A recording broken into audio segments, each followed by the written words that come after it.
We are back. All right. All right. We are back. Sorry about that. So come on back. Come on in the room. We're not going to sing that either. All right. Okay. Because, sometimes you got to do that with him. All right, everybody's coming back in. Hello. Sorry about that. Come on in, family. All right. Tell a friend. Bring a friend. Share the live. Share the love. And share the live, share the love. All right, ladies. All right, I'm going to get my share going out here.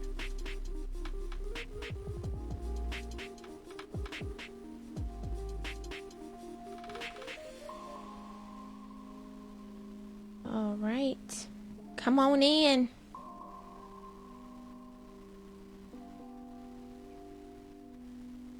Oh, mine is on. Sorry.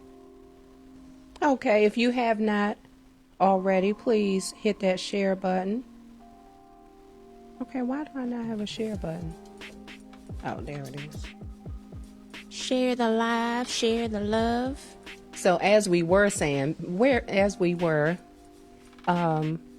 are super excited to have Daryl Godlock, father of Maya Alexander, here. So we can talk about what it means to be not only daddy's little girl from her perspective, but we want to talk about things from daddy's perspective also. So I'm excited because I really think I'm just going to be sitting here between the two of them, as I've had to do throughout the years. But we'll get to that later. I've been in the middle for a very long time. But you know what? I mean, I think we'll get into this in the conversation, but I have a very interesting perspective. And as I've started to become a parent, I think I've noticed some things. So we'll talk about that. Okay. All right. That'll be good. All right. I say let's do it. Let's jump in. So do you want to give a bio of Daryl Godlock? He's been a father for 20-something years. That's who he is. That's all y'all need to know. Amen. Man He of is God. my man. Rose's husband. Maya's dad. Maya's dad. Wes's dad. Pops, whatever he called you. Pops. Pop locks. Pop lock. Pop yeah. lock. Pop lock. Rookies pop pop. Rookies pop. The people's people. Yeah. The people's pastor. To be- The people's person. The people's person. I don't know. We're just making up stuff right now. Whatever. So let's jump into it. So we're talking about fatherhood this month because we talked about motherhood last month. And I think that a lot of times fatherhood doesn't always get the credit it deserves. I will say that I'm very happy that social media has been taking on this role of amping up fatherhood and showing, especially in our black fathers who get the bad rap for not being present. Absolutely. And there's this ongoing thing in social media now where fathers are showing that they're present and that they're there. And there's also fathers who step up who are showing that you can raise somebody else's child. You can step in where somebody else has stepped out. So I think this will be a great month. We have some awesome topics, and I'm really excited to be in the Diva Den with my dad. And what questions do you have for us? Yes. Well, I think I just want to jump on in. Hello to our Instagram family. Thank you for joining us. I'm sorry that you can't see my guest and my producer, Maya Alexander, and my awesome guest, Pastor Daryl L. Godlock. We're just going to drop the pastor for tonight. I'm good with that. Okay, so I'm just going to call him Daddy. Right. Yeah, just call me daddy. I'm fine. Okay. So Daryl Godlock, Maya Alexander, they're really going to have a conversation, and I'm just going to be here with you all listening in. If you do have questions or comments, please drop them into the comments so we can see them, okay? So I just want to jump on in there with your approach to fatherhood. How did you feel when you found out you were going to be a father? Let's start with that. Because I already know the answer to that one. When I found out I was going to be a father, I was completely shocked. I was shocked, but at the same time, I was excited because of the opportunity of being a father. But I had never really thought about it or never really had anticipated being a father. And once I found out that you were pregnant, it was like, wow, I'm about to be somebody's dad. And I was scared to death. I didn't know really what to do. I'm just going to be honest, I didn't know what to do. I had an idea of what to do, but I did not know exactly what it was to do. Had you been around a lot of kids or had any experience, friends that already had kids? Because we weren't super young. We were 25. Yeah. So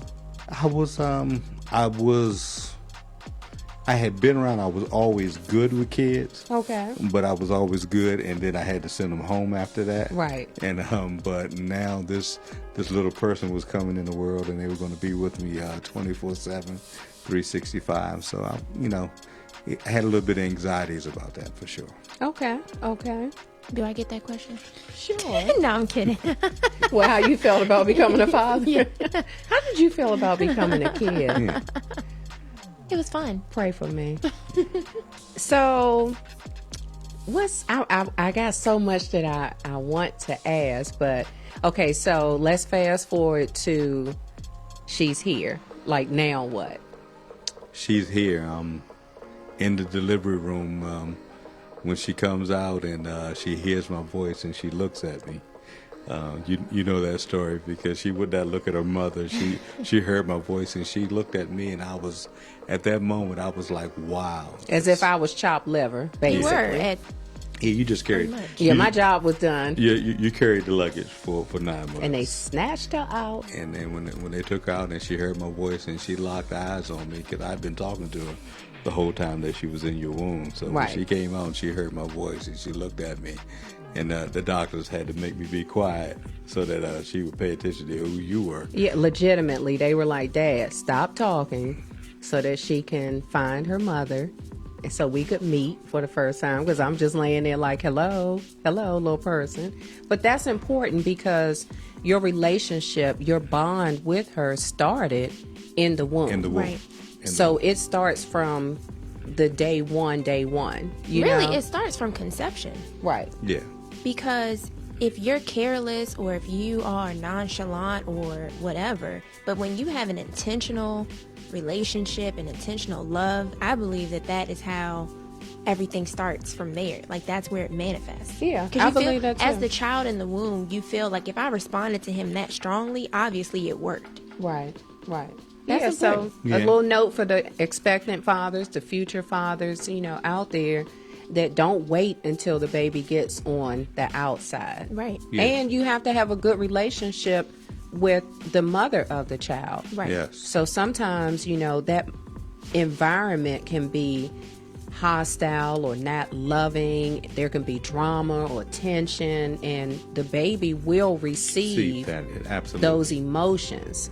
So we have to be careful about that too. But one of the things that I made sure that I did was, and that every day that I would talk to, we didn't know whether or not she was going to be a boy or a girl. Right. We did the old-fashioned way. After the surprise of the surprise. After the surprise of the Just surprise. I'm just always surprised. Just the fact that the rabbit had died was a surprise. Yeah. I mean, well, not really, because we weren't doing anything to not have the rabbit die, but that's a whole nother show. That's a whole nother story. Like, people kill me when they're like, oh my gosh, I'm having a baby. Okay, well, you were doing what it took to get a baby, but Yeah. There's again, only that's- one way. There's only one way. Anyways. After married, there's only one way. And so we didn't know. We didn't know Because that. my doctor didn't believe in revealing the sex of the baby. I never saw a sonogram. Like, he was just way old school, some cultural things. So we did not know until they cut her out. They cut her out, and when she I had a came- C-section.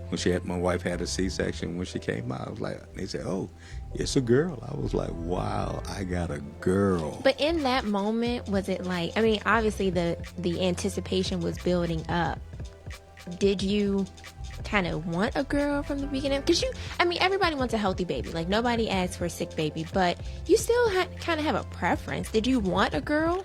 I really didn't have a choice. I Yeah. didn't really. I just wanted to be a healthy baby, Yeah. and whatever baby that it was, a boy or girl, it was going to get all my love. It was going Yeah. to get all of my affection. That's what I purposed in my heart. And then when you came out and you were a girl, I was like, wow. So those questions now: is she going to be a tomboy? Can I make her into a tomboy?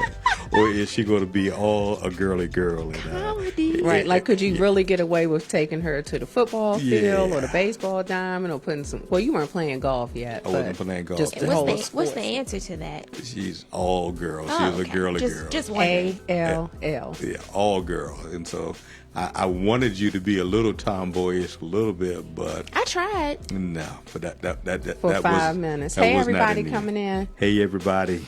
How y'all doing? So, as the mom in the situation, did you have hopes for what you wanted the father-daughter relationship to be? Like, well, Wes and I have had that conversation where I'm like, I have high expectations, which will reveal why. But did you have that expectation? Like, this is From what him? of him. Of him, I'm sorry. Or of the relationship. Like, this is what I hope it could be one day.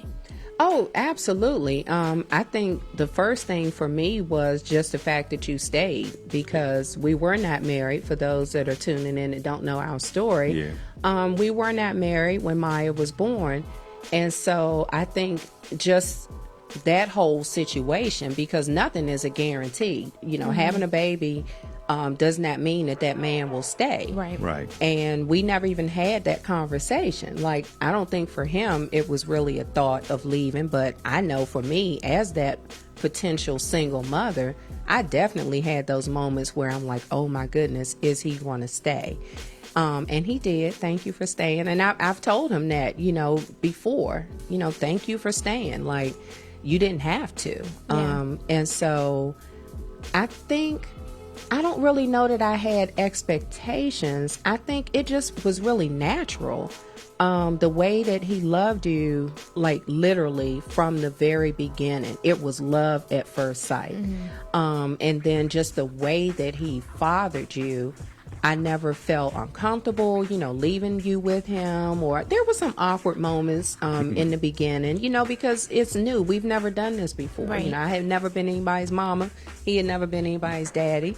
But it just was very natural, especially I think from the dad to the daughter, that relationship in and of itself. I think, you know, that was already probably a little bit intimidating. Yes, it was. But again, you just fell into the role and you embraced it, and you did a very good job very early on. Never any issues of me having to beg you to help take care of her. And we talked about before, the dads do not babysit.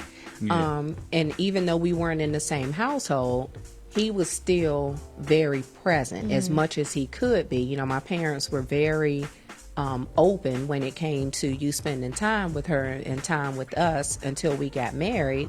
Maya was 10 months old when we got married, and I lived at home. We lived at home with my parents, and he would come visit as much as he could. Every day. Every single day. Every day. Every day. Every day. Every day I visited. Every day I was there, and until she went to sleep at night. And then I would go home and get up and go to work and do it again the very next day. Well, in the beginning, you had paternity leave. Yeah, he was off for how long? leave. I took 30 days off. Yeah, about That's a good important too. Yeah, I took 30 days off. I think that one of the things that, and this is the HR girl in me, whatever, I will always tell you to research your benefits and your rights as an employee. But paternity leave has morphed into something amazing. So the fact that you had 30 days, over 25 years ago is amazing. And the fact that you took it, I think to me, is even more amazing because number one, a lot of companies, like Wes's job is like you get all the time you want, but you're not getting a paycheck. Well, I don't know. I have to put a pin there because I think it was vacation.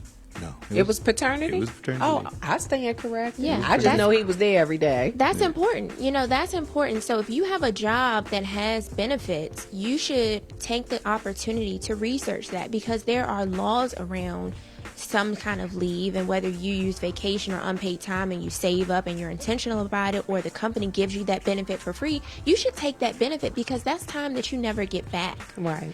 And I think that to me speaks volumes that you took that time and you were so intentional from day one. Day one, what I wanted you to realize, and I think your mother realized this, was I was not going to be one of those dads that were there in name, and not. I wanted you to feel my presence. I wanted you to know that I was there every day. Yeah. And so it was deliberate. Now, the intimidating part was because you were so small, and back then I'm this weightlifter, and I got this little 5 or 6 pounds, with 7 pounds. Well, she was not 5 or 6 pounds, hence the C-section.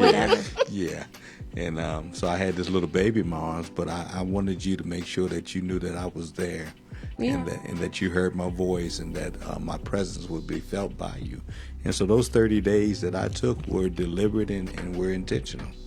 And the bonding was just a little bit delayed because I was nursing, and he was so frustrated because he couldn't feed you yet, because I just wasn't at that point where I could make enough milk, for bottles and stuff. And so he would just come and sit and wait for his turn to hold you. And then when you got hungry, he'd have to hand you back over. And he's like, well, when am I? I mean, that almost became an argument. Yeah, and I'm like, well, I'm not doing it with holding milk like on purpose. I'm hungry. Right. So I'm still hungry.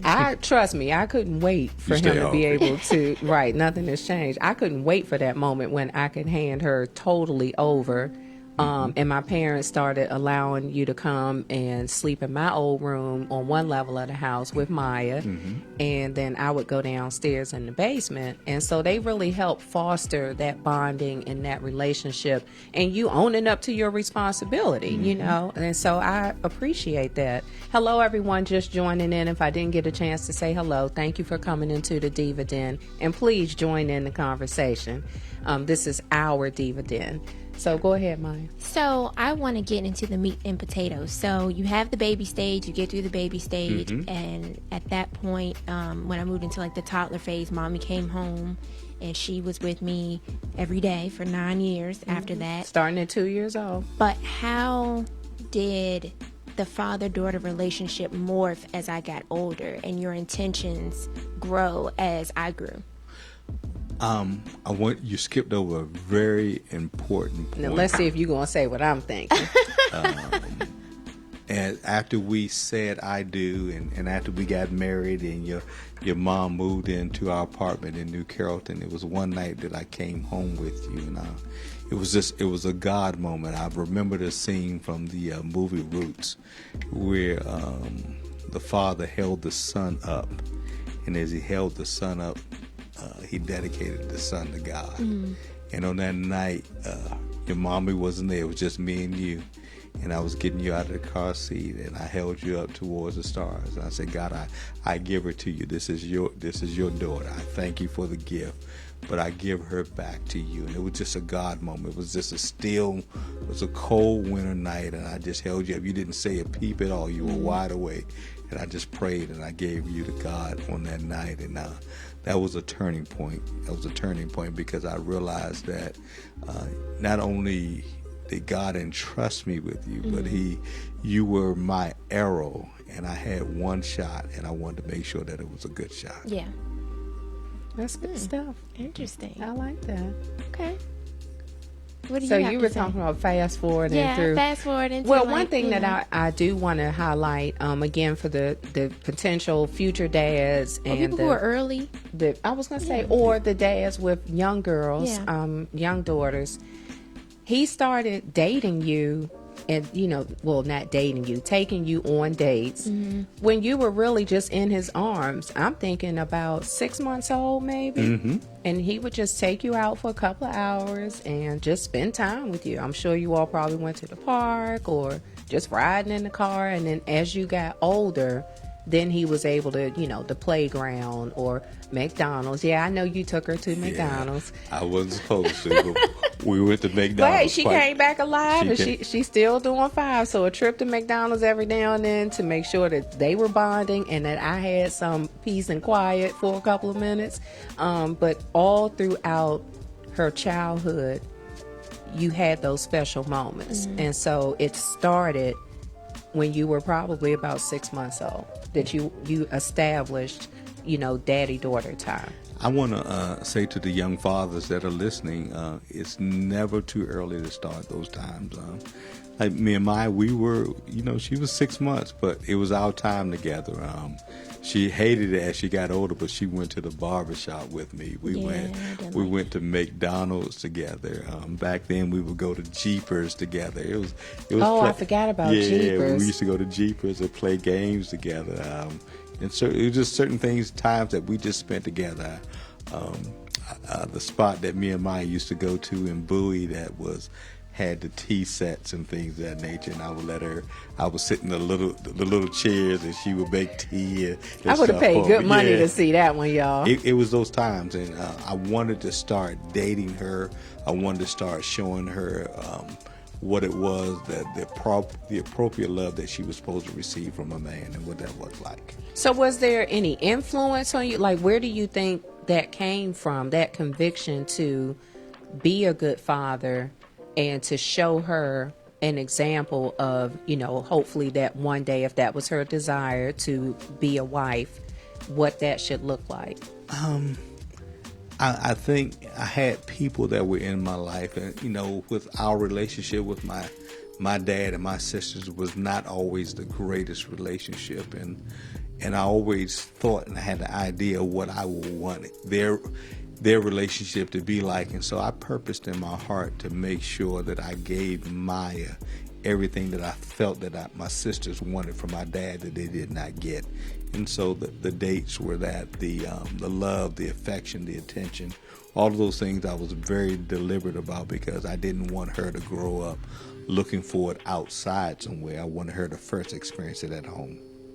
One of the things that, I guess it kind of piggybacks on that, but one of the things that I do remember our quality time and, the different outings and things like that. Some of them I didn't like, some of them I liked, and some of them were your errands, but it was still our quality time. And so maybe I had to go to the bank and the barbershop, but then we would go and sit down and have a meal. Mm-hmm. But I also remember you getting immersed in my world. And so sometimes I think it's easier for the mom to take the kid when you're doing hair and nails and all that kind of stuff because you're already going.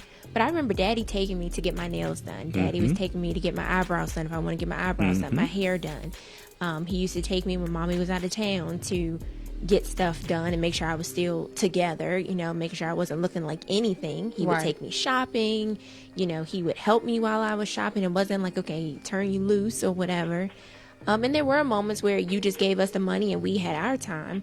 But I remember that it was kind of cool because my dad wanted to be there. Like, my dad wanted to hang out with me. A part of your life. And it felt good to be in the moment with my dad and to know that my dad cared enough to make sure that I had the things that I desired. And I think kind of that's probably where my love language came from, gifts and time, because Daddy gave me that from the beginning. Yeah. And I like that you point out that it showed that he cared enough. Yeah. Because you can see a need. That doesn't mean that you're going to meet a need. Right. And so you have to show whoever it is, but especially again because of our topic tonight and where we're, hovering, it's important to show that you care. Yeah. That wasn't even an option for me. I wanted to take her to get her nails done and to get her eyebrows done and to go shopping. What I wanted for her is that any guy that would come along, that she would not be won over by something that he did for her.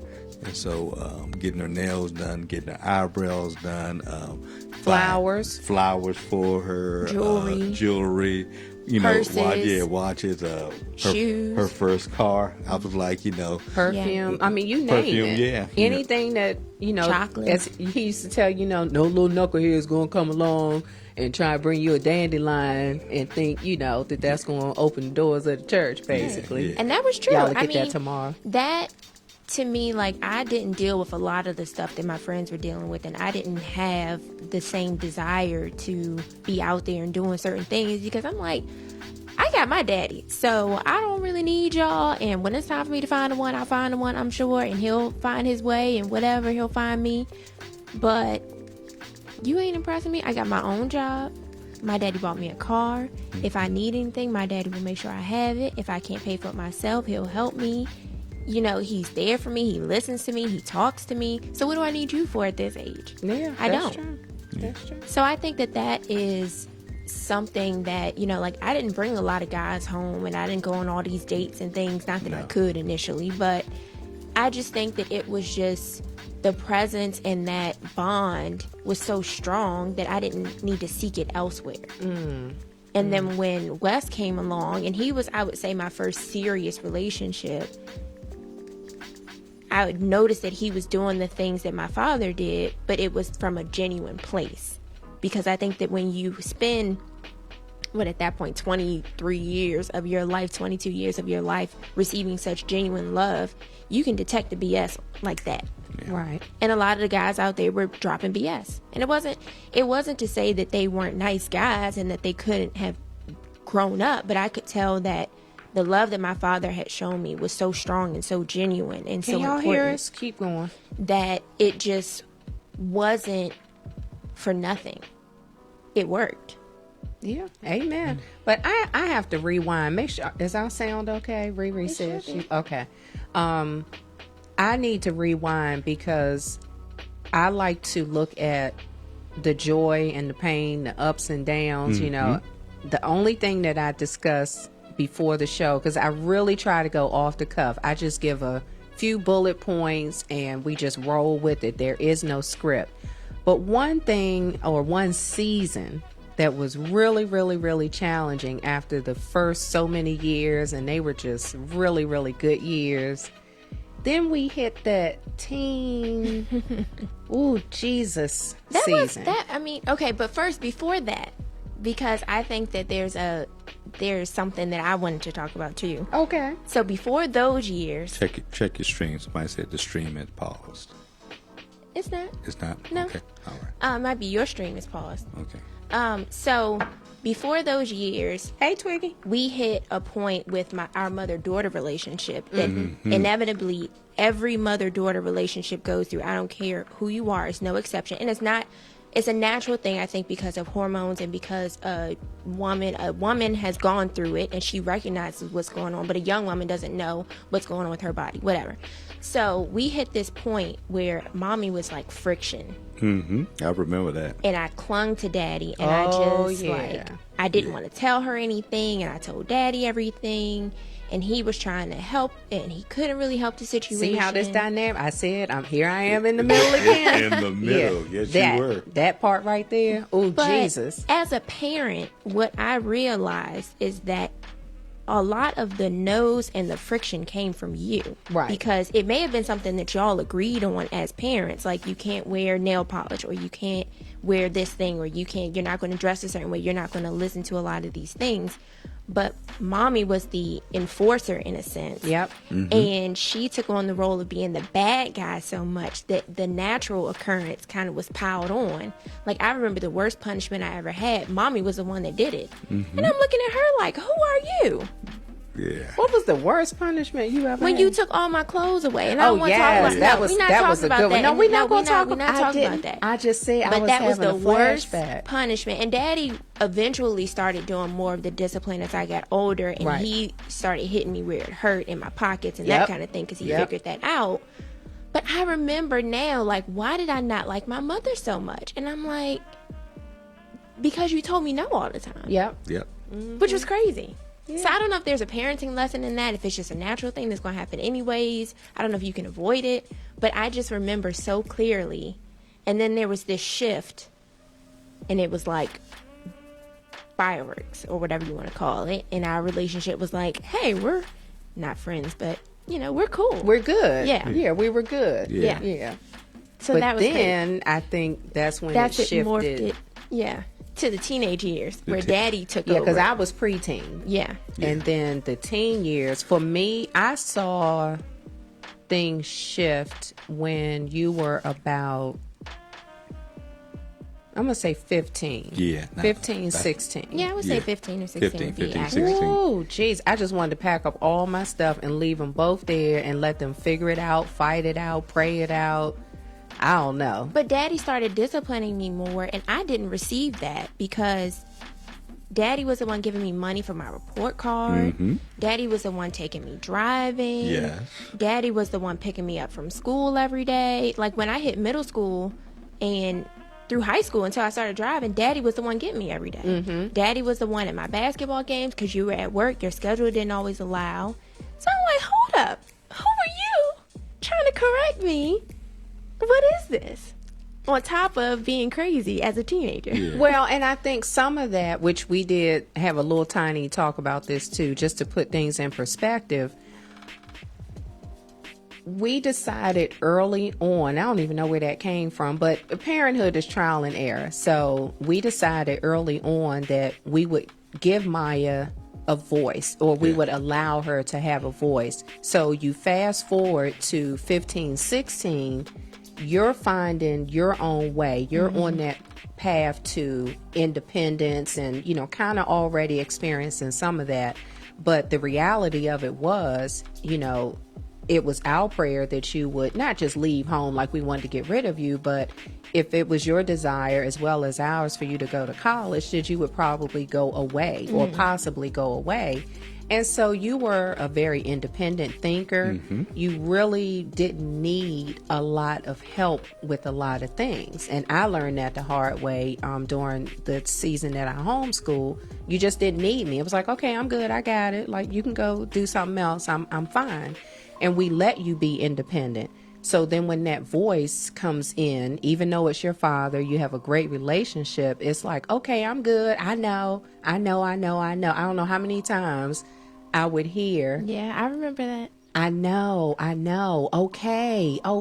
And but you don't know. Right. So then they started butting heads. Yes. He was just trying to help her. She was just trying to help herself. And they weren't hearing each other. So dads, you have to take a step back and you have to hear your daughter, your kids, period. But again, we're talking about the father-daughter piece. And what frustrated me was he wanted her to suck it up, toughen up, get over it, stop crying. You're stronger than that. You're better than that. What does the Lord say about you? What does the word say? And all of that's fine, but I didn't need him to be so. And I was an emotional being. You were very emotional. Now. From like, I remember like third grade. Yeah. No, that was second grade. I think that was second grade. I was just an emotional wreck. Even earlier than that, we identified it. I don't know. Now I know that's what it was. But then I was just like, oh my gosh, what in the whole entire world am I supposed to do with her? So you take that was already in you. That's how God made you. Right. But you fast forward it to, again, those teen years when there's already so much going on. And daddy is trying to guide you and nurture you and steer you in the right direction, which is what he's been doing your whole life. Right. But you just didn't receive. No. And my thing was, you just got to let her have her moment. If she needs to go in the room and cry it out, I don't know what to do with her. Like, she's not listening to me either, because there was a season where she didn't want to have anything to do with either one of us. Yes. But it was really a trying of your patience, like for real. A testing of a whole lot of things. I remember when we were in the townhouse, we were upstairs, and we had that moment where she was going and saying one thing, and then she was crying the next moment, and after she was crying the next moment, then she went into a fit of rage and went back, and I just looked at you, and you just told me, it's like, I was just stunned, but then eventually you schooled me and said, these are her hormones building. These things are like, happening. what is this? It was legitimately like, mean? nobody ever listens to me. And it's like, okay, Maya, well, let's come down. I don't want to talk. Okay, well, wait a minute now. You on the verge of calling your child Sybil, but we're not going to say we called her that. Yeah. For those that remember, know who Sybil is. But I was thinking, one of the things I always thought about was, is this how I behave? Like, oh my gosh, did I put my dad through this? And I don't think so. Maybe a little bit, but for the most part, no. But we didn't know which way to go, which way was up. So I just was like, you know what, Lord, you gonna have to fix this thing, because I'm in the middle. I'm trying to support him as the dad. I'm trying to support her as the kid. And I'm just like, I quit. But I think the message in that is that it takes, if you have both parents, it takes both of you to be on the same page with that, because it went in waves and shifts, and there were different life changes happening. I changed schools, I changed hobbies, I was trying to do activities. His career changed. His career changed. I went back to work, so my career changed. You know, there were just so many changes. But we moved. I think that the joint effort in figuring it out and not just leaving him hanging and saying, well, that's your relationship with her because we're fine now, so I'm good. Right. That was important. And then in the moments where I didn't like mommy, where daddy came in and said, you know, that's your mother. And I'm like, well, I don't know what's wrong with her. And he's probably like, well, we don't know what's wrong with you, actually, but... Because that was the behind closed doors conversation was right. What in the whole like, entire what is world? that? Right. Where did our child go? And I want her back. I want our kid back because that's not my kid. But I think that it morphed into such a healthy adult relationship that the patience, the intention, the positivity, the love, the tough love, all of that is really what led to being able to survive the tough moments. And there are some relationships that don't survive those tough moments. Right. But when you put in the work and then on top of that you add the faith that it's all gonna work out, I remember like my college years, I think that's really when we started to gel as a trio, because we came through the period when I didn't like mommy, we came through the period when I didn't like daddy, and then I started going through things as a college student.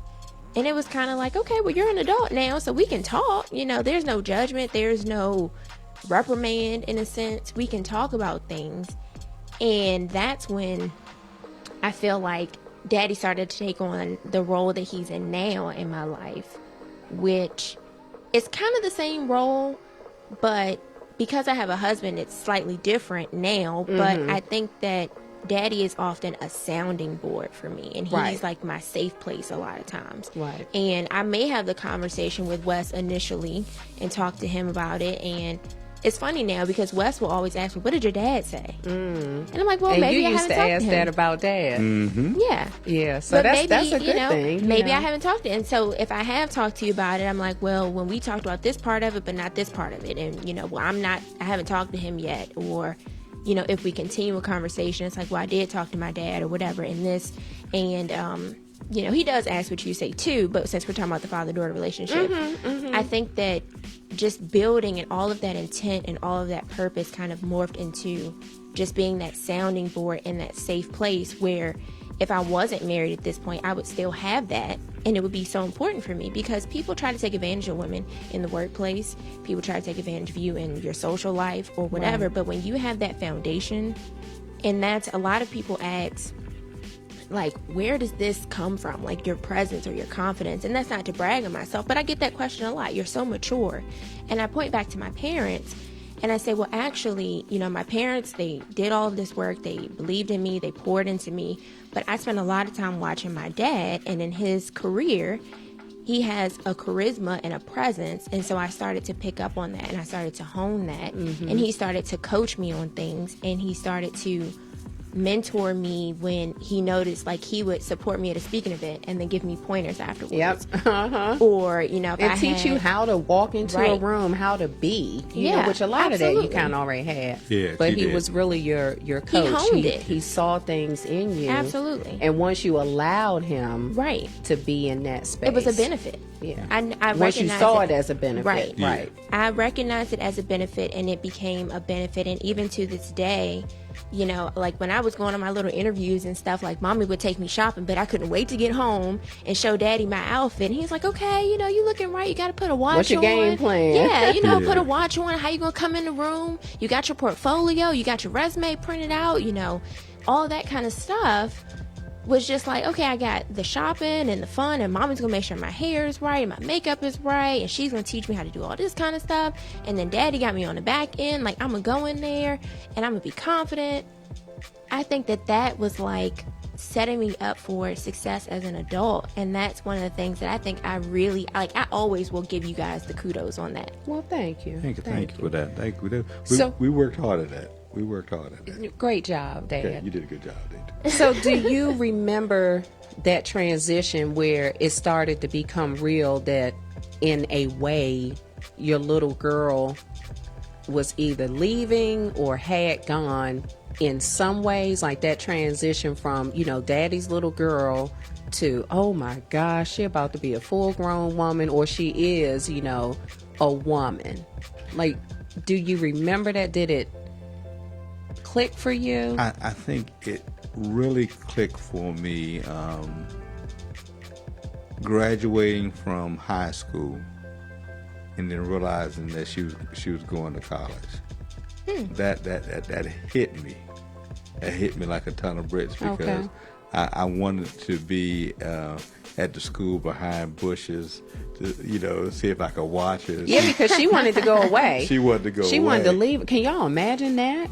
As wonderful as we are, she wanted to leave us. On a side note, somebody asked me how I chose the University of Maryland recently, and I was like, I really didn't have a choice. I really actually wanted to go away. So, anyways, go ahead. Yeah.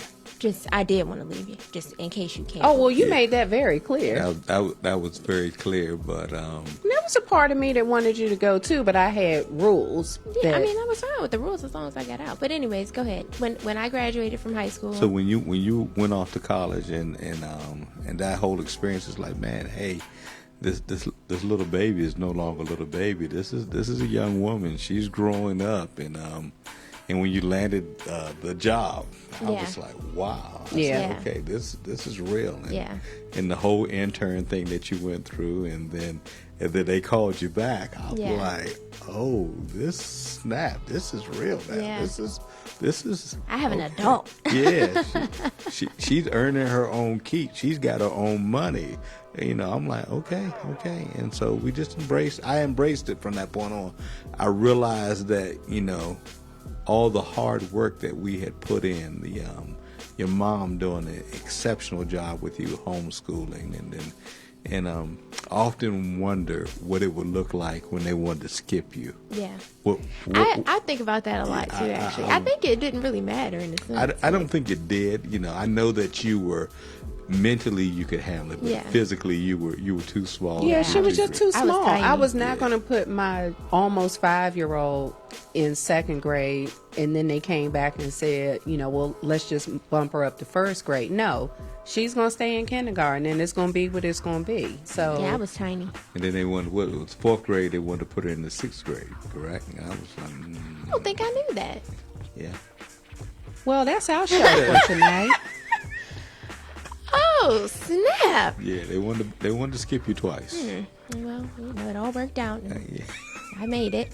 Yeah, you were just fine. I actually hated 4th and 5th grade probably, but whatever.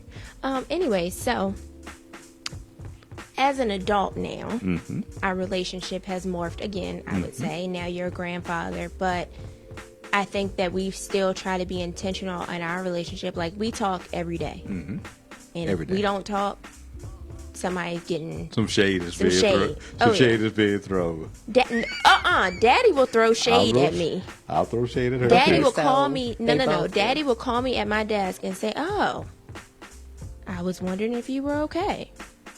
Oh, I didn't know you were at work today."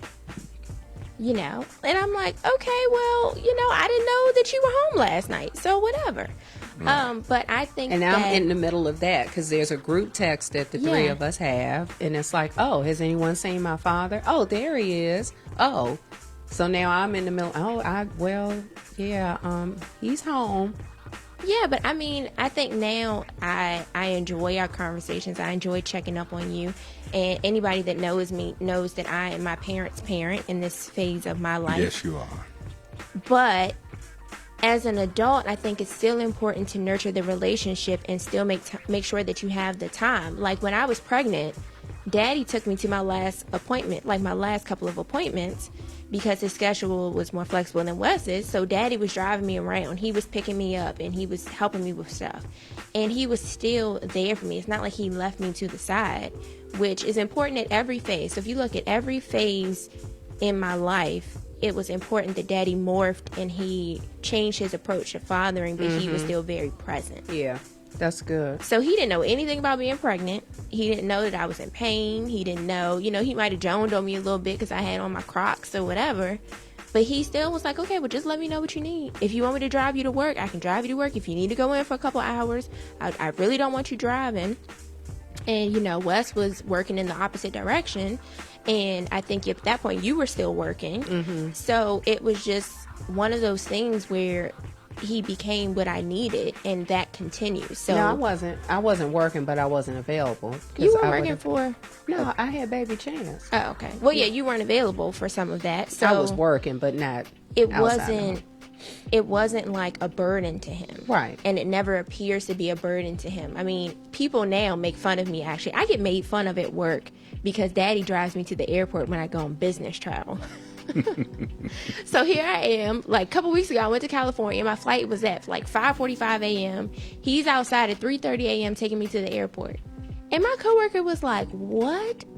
She's like y'all's age. So she's like, your father picked you up and you are spoiled. And I was like, you know what? I am, and if he needs me to pick him up from the airport, I'll go pick him up from the airport. Absolutely. Yeah. Whatever. But people give me a hard time because Daddy will get me from the airport. Yeah. And I remember for me transitioning from, while I didn't have I hate to say typical, but what the world would say is the daddy's little girl relationship. I had a great relationship with our father. And I depended on him a lot. So I know for me, I wish I could have asked him, you know, his thoughts on what that transition was like from, you know, me being at home pretty much my whole life until you came along. But I know it was a hard transition for me because I depended on my dad a lot, like Maya depended on you. So what was your take on that giving away of your daughter when it came time for the I do's? Or even the thought of it, like when Wes came around and he didn't leave, it was like, okay, this dude is not going back to like the first time y'all met him. It was on and pop because it was real then. I think it was real. Because we had never done that before. There had never been a sit down, you know, I want you to meet somebody. It was just like Westbrook Alexander, you were the one. I think when we first met with you guys, it was one thing, and then when we met alone, and we had our conversation alone, and I could see that he really loved you and he really appreciated you. I could tell that it was genuine, and then we started talking, and we realized in a lot of ways our stories were very similar. And I think he looked at me that day, and I looked at him, and it's like, well, hey, here's your future. Yeah. And so he looked at me, and I was like, yeah. So once I told him my story, he was like, wow. And I just think right then and there that God began to do something. I realized that I couldn't run this one off. I couldn't intimidate this one. Well loved, I like that. Somebody said well loved, Levon, I think. Yeah. So he was going to be there. He was going to be there. Yeah. And, thank you, Lorna. And so our relationship, I appreciate my. I don't call him a son-in-law. I call him my son-in-law. Yeah. I appreciate him and that he's taking good care of you, and I'm excited about you guys' future. But did you struggle? Like, I know that day, the wedding day. Wait, hold on. Okay. We are frozen, but you can still hear us, so stay tuned. Okay, don't go anywhere. I'm going anywhere. We're still here. So I know I had some anxiety about the wedding day because I was like, I was really more worried about you than me as far as that letting go. When it came to her, I was like, oh my gosh. I think for me, in letting her go as we walked down the aisle, and I was kidding with her out in the lobby. I was like, hey, we could turn around. It ain't too late. It ain't too late. We could run on up out of here, just leave everybody in there. But she was ready to go. And I was ready to, in a sense, I knew that this time was going to come. We always knew that she was much mature. Yeah. And we always knew that that she would marry early. We've always known that. We've always known that. And so it's like, because her getting married at 22 was really like somebody 30 or 32 getting married. And so when I walked her down the aisle, I was like, here it is. That was the longest walk. I'm not even gonna lie to you. That was a long walk because that aisle was extremely long. Right, it was a long walk because it was a long walk. It was a long walk. It was a long walk, but it was a long walk. But even like your preparation for the wedding, like him picking out his suit and I didn't want him to see my dress, and I had to trust, I think both of us had to trust that you were going to make sure, because he didn't want me to see his stuff. Right. I didn't want him to see my stuff. In the middle, there I go So again. here you are in the middle, like, okay, well, let me just make sure that everything is good. So I remember like seeing Daddy, and I'm like, wow, you look really good. And he saw me, and he was like, wow. I mean, I don't even think you had words. No, I was. You were misty-eyed. I was taken back. I was like, yeah. I said, that's my baby. Thanks for hanging in there, family. Amen. I said we're about to do this thing. I'm Yeah. like, I'm about to give my daughter away. And then you did the ceremony. So was that like a dream? Like, what if I had said to you, I don't want you to marry me? That's very true, Lily. Let me read this real quick. I believe in every family, one has to be the disciplinarian and the other has to be the friend. Eventually, it all comes together. Those adolescent and hormonal years are rough. Amen to that. I'm terrified, actually, for those years, I will say. Oh, they're but, coming. But you almost have to not think about it. I don't try to think about it, but then Rookie has those moments where I'm like, man, it's a teenager, man. Because I feel like he's almost a teenager now. Anyways, so you having the opportunity to marry me off and then also marry us to perform the ceremony, what was that like? That was fun. Actually, it was fun just to walk you down the aisle. And then the emotions that I had walking down the aisle, I had to go around and stand in front of you. It was like, that was a surreal moment that I'm standing up here and I'm marrying my daughter to this dude, and he better treat her right. And I'm thinking all the other things that I'm like, what's that? The Will Smith movie with the bad boys, and we want to pull out the gun and show them the gun, like, hey, I got one of these. But at the same time, realizing that you were transitioning into the next stage of your life, and I was excited about that. And still today, I think about it. I was like, man, that was a God moment there. So how do you feel now? You have an adult child. You're a grandfather. What do you think, like, your role?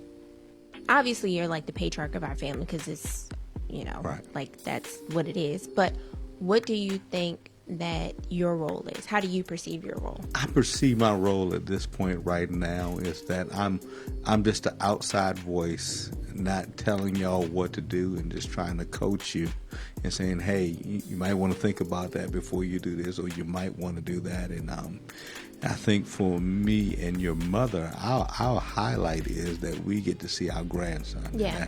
That means Absolutely. more. Y'all are young grandparents, yeah, too. we are. Y'all get to see, like, a lot. Yeah, we can actually enjoy Yeah. the experience. Being younger, we can enjoy the experience. But, I have to give kudos to Wes because coming into the dynamic of us, That's a lot. it was going to take a very special man with a very special understanding and really extending some grace to us, especially that father-daughter relationship, because I would think it could be a little bit intimidating, or just like, okay, how is this going to work? Right. She is really close to her father.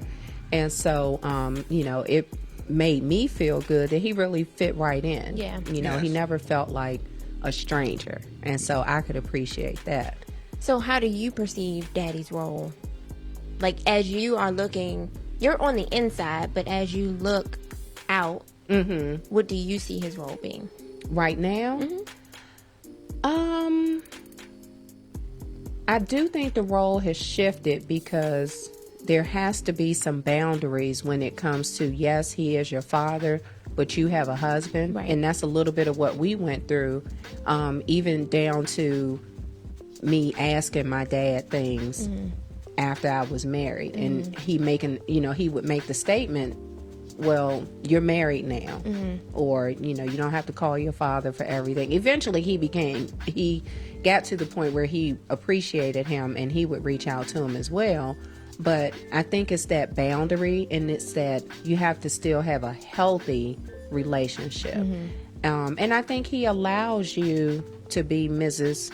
Westbrook Alexander. We know the whole, we don't have to put the whole name out there, but he allows you to be Mrs. Alexander, but he knows if he needs to be father daddy, he's there. Right. But Wes comes before your father. Right. And he respects that. It's not just that he's aware of it. Yeah, it's like common sense. You're married now. Yeah. But that father has to respect the husband. Right. Absolutely. I think that sometimes when Daddy and I are talking, he'll be like, well, what did your husband say? Right. And now I've learned, like, initially it would be like, well, I haven't talked to him. But now it's like, I know I have to talk to my husband first before I talk to Daddy. Right. And honestly, I talk to all three of y'all. So, well, yeah. I mean, because there's different things that there's different things that as a woman we can connect on when I'm making certain decisions or when I'm feeling some kind of way about something. And there's different things that Daddy knows because he knows me inside and out. And then there's different things that impacts our family, and Wes knows me a certain way. So it's like I get all three perspectives, but having that balance and having that understanding that Wes is first and then I can talk to y'all, it's like, okay, well, how can we all come together on the same page? Right. And not to say that y'all are making decisions in my life, but no, I see us when like you're- advisors. right. Yeah. And when your support system is so crucial, you want to make sure your support system is in the loop with certain decisions. Right, because I don't do well with surprises. Right. And so it's like, you know, for us, when we're in this phase where we rely on y'all so heavily and y'all are always there for us, sometimes it's like, okay, well, we got to bring y'all in. Thank you, Sharon. I appreciate that. Sharon said your entire family unit is awesomely beautiful and blessed. Thank you, Sharon. Thank you. So it's important, I think, as you become adults in your relationship as parents and as the next generation starts to come along, that you still take time to nurture the relationship. Yes. We still make time to, not as often as we should now, but we still make time to be intentional about going on a date. And even though I'm married, it's still a date with my dad. And my husband values that, just like he values the time with my mom, just like we value our time together. So, you know, you're still intentional about having those moments. You know, I may go and check up on you if mommy's out of town or something. I may take care of you. Like, I may cook something and take it over. You know, like I said, Daddy takes me to the airport. So there's different ways to still be present as your child becomes an adult, and as your child not even becomes an adult, but just as your child grows and matures, there's still different ways to be present. And I really, really appreciate the fact that Daddy has always been present. Like, I remember, I tell this story all the time, so people probably heard it, but I remember the one shot I made when I was playing basketball. I remember that. So yes, y'all, I played basketball. I think I was in 5 whole minutes. 7th or 8th grade. I Yeah. played basketball, and I'm not going to throw shade at my mother, but she probably knew it wasn't worth her time to leave work early for these games because I was a bench rider. But she wasn't really there. She came to a couple games, you know, the later games. Yeah, the later games. But I can just roll out the bank. I know, that's what I'm saying. No shade. Like, it wasn't. I wanted to wasn't- be there. I couldn't be there. But all no the shade, time. I wasn't a superstar. So it was Right. like, okay. Because I rode the bench. Right. So I remember I was playing this game, and our games had like barely anybody there. So I knew my dad was there. I knew where he was sitting. And it was like a Thank buzzer. you, LaVon. It was a buzzer beater shot, and I made it. MVP. And it was, I think it was was it the halftime or was it the end of the game? It's It was going going into into halftime. I made the shot, and I looked at my dad. I turned and I started screaming. And he looks at me and he's like, play it cool. Act like you've done it before. So I calmed down a little bit. Then I was still like, I can't believe I made it. But I remember, and that's kind of like a metaphor for my life. Like, Daddy is always there for my wins. And I don't take that for granted. Yeah. But that moment, I always will remember, like, Daddy, like, put his hand, he was like, just play it cool, play it cool. I mean, because I tried golf, that didn't work out. I tried volleyball, that didn't work out. Eventually, I was just a manager, so whatever. But having that moment, Right. like, Mommy was there for the recitals, and I'm like, I killed it, I nailed it, and Mommy's behind the stage, and I'm like, yeah, and she's like, oh my gosh, you did so good, and that felt good too. But that buzzer beater, because I will never have another buzzer beater in my life. Ever. Ever. Wow. So I'll let you know what that was birthed out of. As I was a young boy, some of the games that I had, nobody ever showed up. My parents never showed up. Matter of fact, out of all my football games that I made all met for, my dad in my whole time may have showed up to 2 games. Yeah. And I knew what that felt like. But I said, what I never wanted you to feel is what I felt. Yeah. And so I was like, I wanted you to look up in the stands and you know I was there. Even though I sucked. Even though it was a long Even though night. I made it play 2 minutes every game. But at the same time, I wanted you to know that I was there. So out of my pain, I birthed inside of you that I wanted you to always know that your daddy was present, that your daddy was proud of you, even though you only got 2 minutes that day. Or none. Or none, you know. And so just, you know, that's why I wanted you to know when you looked around that, hey, daddy's here. Yeah, I felt it too. I mean, the award ceremonies and all that, y'all got the calls, y'all showed up, y'all were there. But that, like, I knew I wasn't great. And it was still great. So. Right. So, all net too. We need to let everyone know it was all net. All net. All net. I remember clear as day. That was her mama coming through because I can shoot. Oh, okay. So she can shoot. Your mama can shoot. So I want to know I asked mommy this question first. What is, as a mother in this situation, what is your advice to fathers? Ooh. Don't feel like you have to have all the answers. Don't feel like you have to have a solution to every problem because honestly, even, you know, whether you're the father or the mother, we're not going to have all the answers. We will make mistakes and know that that's okay too. But I think when you just give it your all, do the very best for your child or your children that you can. So at the end of the day, you don't have any regrets. You can lay your head on the pillow and say, I might have messed up something today, but Lord, you give me another chance tomorrow and I'll try to make it right. And I think being the mother kind of on the outside looking in, you have those moments where you want to step in, but you can't always do that. And sometimes the moms don't trust the dads to do not just the right thing, but to do it their way. So I had to get to a place where I had to step back because you belong to both of us. Well, you really belong to the Lord, but here on earth, you were our responsibility. You were not my responsibility. So there were times that I had to just kind of look the other way or leave town for a few days and let him be the dad. Yeah. He wasn't going to break you, you know. And if something wasn't done the way that I might have done it, you were breathing, healthy, fed, well loved. There were no complaints whatsoever. Yeah. So just step back, moms. Let the dad be the dad. You don't have to rule over them and tell them, you know, every little thing. Okay. So I'll go and then you'll go last. Okay. So for me, from the daughter's perspective, I think I agree with everything that you said. That relationship with the mother and the father and that dynamic is very important. As a daughter, I think the things that I remember the most are being intentional, because that genuineness carries over and it shows well. Be present, because like I said, presence, if I remember that from, you know, eons ago, be present. And that also with your intention is a strong bond right there. Just those two things alone. But be a presence. So not just being present, but being a presence is important, because then you become that sounding board. You become so important to your daughter that you can't have a bad relationship unless something catastrophic happens. There's nothing that can break that bond, and the bond just continues to get stronger. So as that presence, your daughter respects your manhood. She respects you as a father, and she respects you. And so then it becomes a mutual relationship where you gain things from each other.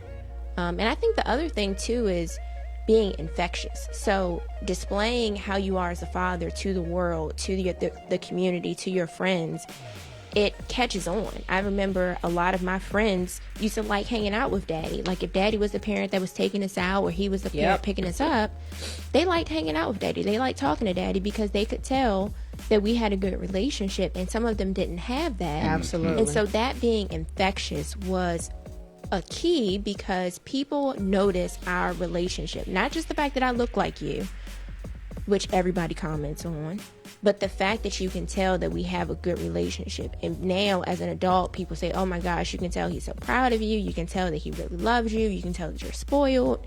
So being infectious gives people the vibe, and then they can kind of learn something from that. Mm-hmm. And I think that that's important too. Absolutely. So what would you say your advice is? You touched me when you talked about your friends, because especially when you were in high school and before y'all were driving, they were piling up in the car with me. Yeah. Yep. Is your dad coming? Yeah. Right. Just to go to because you went on field trips. Yeah, field trips. Go to Chick-fil-A. Yeah. Or we went to Wendy's after school and the mall on the weekends. Yeah. And you hauled them around. Yeah, and I could see that a lot of them did not have that relationship with their fathers. What I would say is the ministry of presence.